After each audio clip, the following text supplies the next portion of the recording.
Hello, I'm going to show you how to create a simple React Map app with a title and a marker for my favourite cafe. We've created a GitHub repository called Get Started with React.js and MapLibre GLJS. It contains a basic React map with controls and a title, so the easiest way to get started is to clone it. You will find a link in the description below.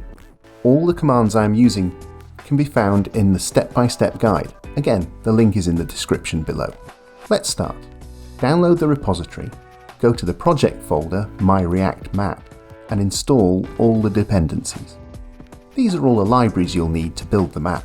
Run npm by typing npm start. You will need to replace the MapTiler API key in the app.js file. This can be found in the source folder.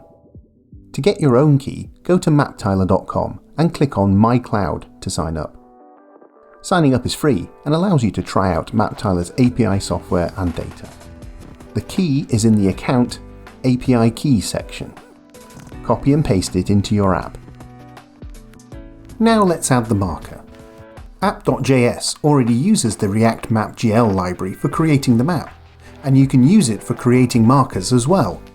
Import the marker component and define it in the My App function. Here, I can specify the longitude and latitude of my favourite cafe and change the colour to match the React logo. Next, we will modify the title.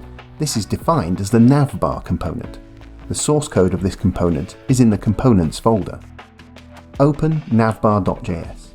You can see that it simply imports React together with the navbar.css file, which styles this component. We'll change the style later.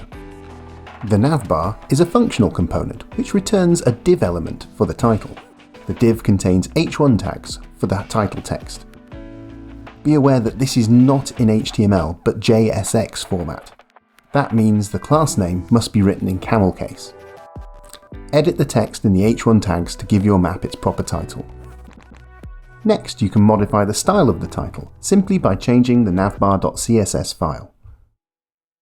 You can change the background colour to React Blue and the colour of the text to black.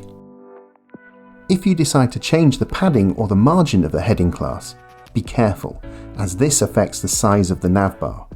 The result can be that your map will be bigger than the screen and the attribution will be hidden. To fix this, check how big your navbar is and adjust the map size to match in the app.js file. And that's it! You've created a React map. If you like this tutorial, please like it and subscribe to our channel for more videos. Bye for now.